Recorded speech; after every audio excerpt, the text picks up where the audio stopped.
Hello dear students, welcome to English class. So as you all know that we are solving exercises on conjunctions.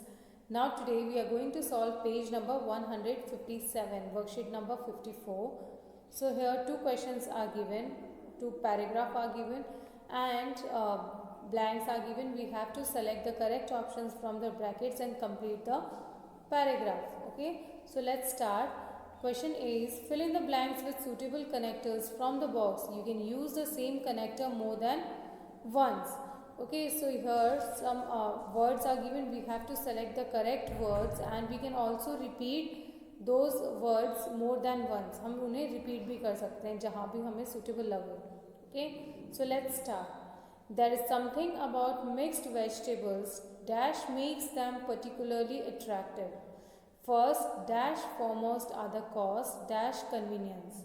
One can easily mix more dash one, so decide what to add dash one is in hurry. Dash for us the greatest joy has always been the pleasure for senses. The visual appeal is dash strong that it promises a mixture of taste and texture. Okay, so this is a paragraph. Now let's solve it. There is something about mixed vegetables dash that makes them particularly attractive. So students, आपने भी कभी अपने life में अभी तक mix vegetables तो ज़रूर खाई होगी. दिखने में बहुत ही सुंदर और बहुत ही टेस्टी होती है, अट्रैक्टिव होती है. क्यों? क्योंकि उसमें बहुत सारी वेजिटेबल्स मिक्स होती है. So we can see that it is so colourful, red, green, some yellow, और बहुत ही सुंदर लगती है देखने में और खाने में भी बहुत टेस्टी होती है ना. तो यहाँ उसी के बारे में यहाँ बताया गया है कि there is something about mix vegetables that makes them particularly attractive. It means कि मिक्स वेजिटेबल्स में कुछ तो ऐसा है जो इन्हें बहुत ही अट्रैक्टिव दिखाती है. First dash foremost are the cost dash convenience. तो सबसे पहले जब हम मिक्स वेजिटेबल्स बनाते हैं तो पता है उसका क्या फ़ायदा होता है? वो हमारे लिए सस्ती पड़ जाती है. और कन्वीनियंस मतलब बहुत जल्दी भी बन जाती है. उसमें ज़्यादा हमें कुछ मेहनत करने की ज़रूरत नहीं पड़ती है. हमने टमाटर लिया, मटर लिया, गोभी ली, आलू लिए और बहुत सारी चीज़ें मिक्स करके, प्याज वगैरह, हमने गार्लिक, जिंजर लिए, वो उसमें डाले और बहुत टेस्टी सी सब्ज़ी हमने बना ली. तो first and foremost are the cost. मतलब सबसे पहले तो वो उसका कॉस्ट है. क्यों? क्योंकि वो हमारे लिए सस्ती हो जाती है. एंड कन्वीनियंस, कन्वीनियंस मतलब वो आसानी से बन जाती है, उसमें ज़्यादा हमें मेहनत की ज़रूरत नहीं है. सो दोनों ब्लैंक्स में हम क्या लिखेंगे? And. One can easily mix more dash one. So one can easily mix more, so one can decide what to add when one is in hurry. मतलब जब कोई जल्दी में रहता है ना तो उनको ज़्यादा सोचना नहीं पड़ता कि क्या मिक्स करना है या क्या बनाना है. बिकॉज जो भी पड़ी रहती है, जितनी वेजिटेबल्स होती है, वो उसको मिक्स करके आराम से बना देता है. तो one can easily mix more, so one can decide what to add when one is in hurry. Okay. Dash for us the greatest joy has always been the pleasure for senses. So also for us the greatest joy has always been the pleasure for senses. मतलब जब उसकी smell आती है बनने की, पकने की, तो हमें बहुत अच्छा लगता है. ऐसे लगता है कि कितनी डिलीशियस, कितनी अच्छी टेस्टी चीज़ बन रही है. The visual appeal is dash strong dash it promises a mixture of taste and texture. The visual appeal is so strong that it promises a mixture of taste and texture. Visual appeal मतलब दिखने में, मतलब अगर आपको बहुत तेज़ भूख लग रही है, इवन भूख नहीं भी लग रही, लेकिन अगर मिक्स वेजिटेबल आपके सामने रख दी तो आप नहीं चाहते हुए भी उसको खाना चाहोगे, क्योंकि वो इतनी अट्रैक्टिव रहती है, इतनी ज़्यादा अपनी ओर खींचती है. So the visual appeal is so strong that it promises a mixture of taste and means it has a good taste as well as texture. मतलब उसका जो लुक है वो भी बहुत अच्छा होता है और उसका जो टेस्ट है वो भी माइंड ब्लोइंग होता है. ओके.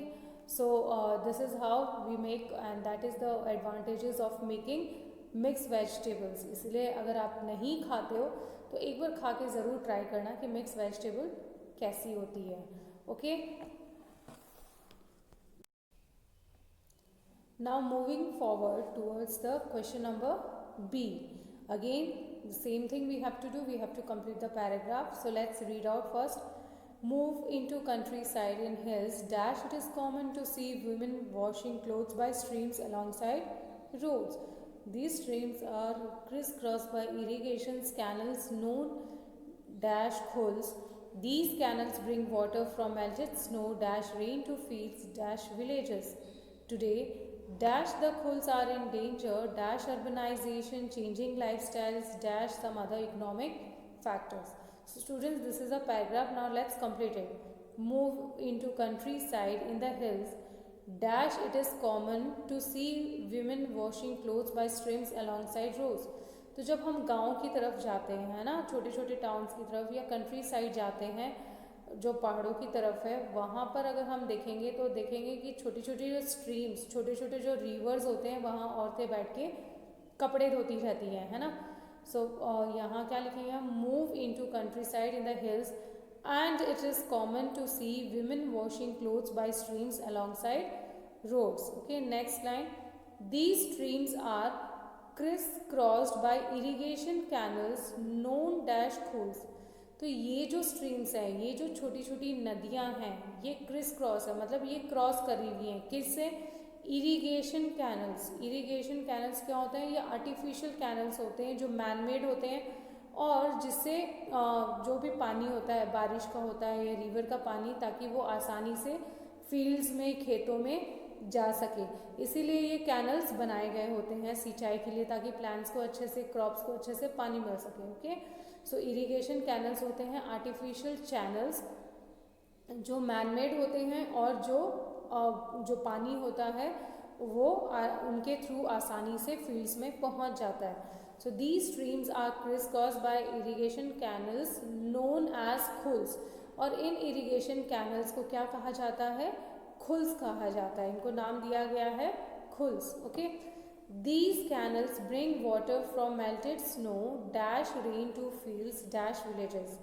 सो ये जो कैनल्स होते हैं ये पानी लेके आते हैं कहाँ से, जो मेल्टेड स्नो, जो बर्फ़ पिघल जाती है, प्लस जो बारिश का पानी होता है वो इन कैनल्स के थ्रू विलेजेस में और फील्ड्स तक पहुंचता है. तो हम यहाँ क्या लिखेंगे, these canals bring water from melted snow and rain to the fields and villages. Clear. Next is today dash the kuhls are in danger.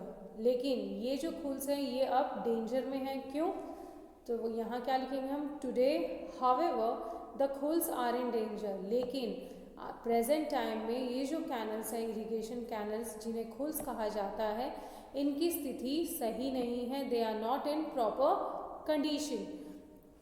Dash urbanisation changing lifestyles dash some economic factors.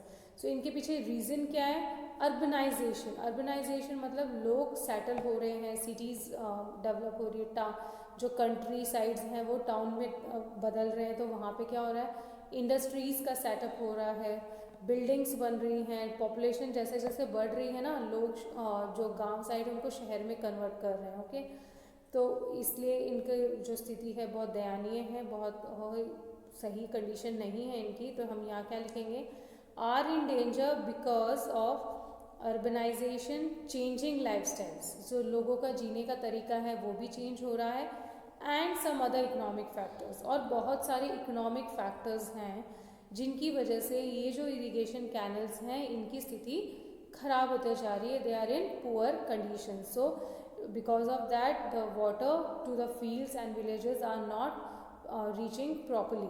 Okay, so students, these are the answers of both the paragraphs. Complete them in your book and start learning whatever we are doing. Okay, that's all from my side for today.